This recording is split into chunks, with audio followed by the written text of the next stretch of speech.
मंजिल पाने की उम्मीद कभी मत छोड़िए, क्योंकि सूरज डूबने के बाद ही दूसरा सवेरा होता है। और अपने आप पर विश्वास रखो, मेहनत करते रहो, एक ना एक दिन मेहनत आपकी जरूर रंग लाएगी। जय माता दी दोस्तों। योगी ज्योति सागर से मैं योगी अखिलेश आप लोगों के सामने उपस्थित हुआ हूँ। आज हम बात करेंगे श्राप की। पिछले जन्म के कर्मों से कभी कभी व्यक्ति इस जन्म में भी परेशानियों का सामना करता रहता है और दर बदर भटकता रहता है। तो पुराणों में कुछ श्रापों का उल्लेख किया गया है, जिसमें कि मैं स्त्री श्राप की बात करने जा रहा हूँ। अगर कुंडली में स्त्री श्राप बना है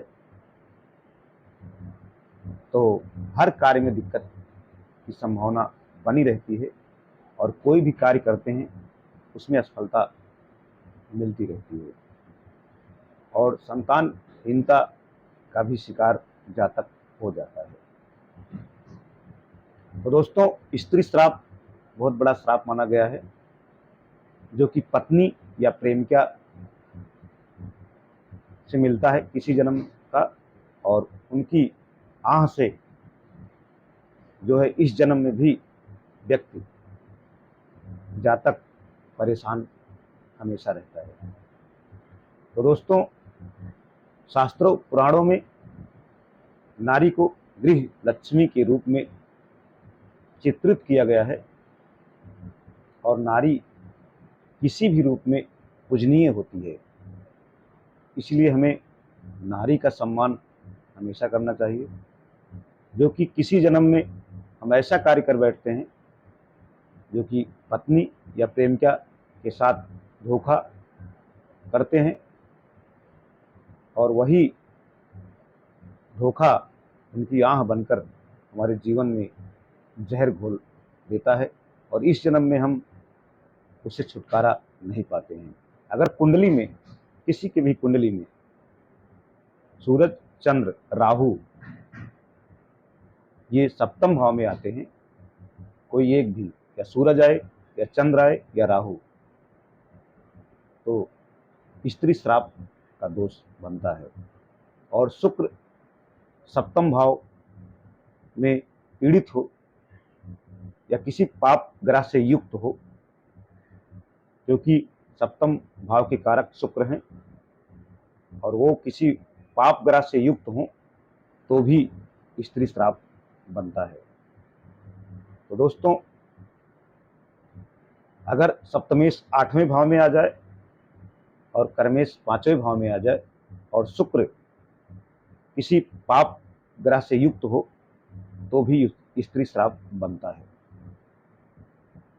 तो इससे कार्यों में बहुत बाधा आती है और हर कार्य रुकावट के साथ होते हैं और कभी कभी तो असफलता पीछा नहीं छोड़ती है और कितने जातक तो संतानहीनता के भी शिकार हो जाते हैं और उनके जीवन में सफलता कोसों दूर हो जाती है इस श्राप से। तो दोस्तों, इससे बचा कैसे जाए, इसके बारे में भी मैं आपको बता देता हूँ। अगर इससे बचना है तो गाय की सेवा करना बहुत ज़रूरी है और गोदान भी इसमें किया जाता है और अलंकृत मूर्ति लक्ष्मी नारायण की भी आप दान कर सकते हैं। और किसी ब्राह्मण, पूजनीय ब्राह्मण को आप सैया या भूषण दान करके भी स्त्री श्राप से मुक्ति मिल सकती है। और आप घी का दीपक पूजा वाले घर में भी बराबर अगर जलाते हैं तो भी शांति मिलती है। और कन्या दान भी इसमें किया जाता है तो भी इस श्राप का प्रभाव कम हो जाता है और संतानहीनता से जातक बच जाता है और कार्य भी उसके सिद्ध होने लगते हैं। तो दोस्तों, ये कुछ ऐसे उपाय हैं जो आप करेंगे तो जरूर इसका लाभ मिलेगा आपको और स्त्री श्राप से मुक्ति भी मिलेगी। तो दोस्तों, ये श्राप जब लगता है तो पति पत्नी में झगड़े होने शुरू हो जाते हैं, या रिश्ता तो रहता है लेकिन ना के बराबर रह जाता है। कभी कभी तो तलाक की तरफ भी बढ़ जाता है ये रिश्ता, और पति पत्नी में हमेशा मनमुटाव बना रहता है और जीवन बहुत ही खराब स्थिति से गुजरता है। ऐसा लगता है कि बेगानों जैसा व्यवहार किया जाता है। तो इस व्यवहार से बचा जाए और स्त्री की हर बातों को सुना जाए, इस जन्म में भी, नहीं तो स्त्री श्राप आपको लगता जाएगा और जीवन की दुर्गति बनती जाएगी।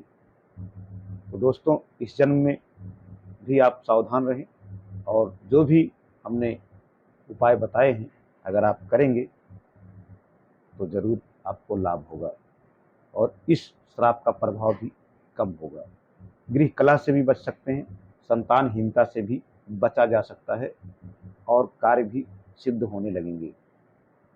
तो ये उपाय बहुत ही सटीक उपाय हैं, आप करें और इसका लाभ लें। हाँ, आपको अपने बारे में जानना है या कुंडली के किसी राजयोग के बारे में जानना है, या आप अपने भविष्य के बारे में जानना चाहते हैं, या आप किसी लंबी बीमारी से पीड़ित हैं,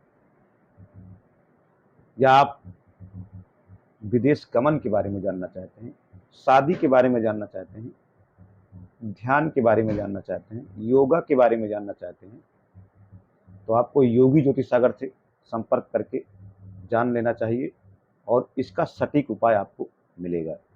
तो दोस्तों, अगर आपको वीडियो अच्छी लगी हो तो ज़्यादा से ज़्यादा शेयर करें, और इससे और भी भाई बहन अगर इस श्राप से ग्रसित हों तो ज़रूर उपाय करें और उनको लाभ होगा। तो दोस्तों, इसी के साथ जय माता दी, जय।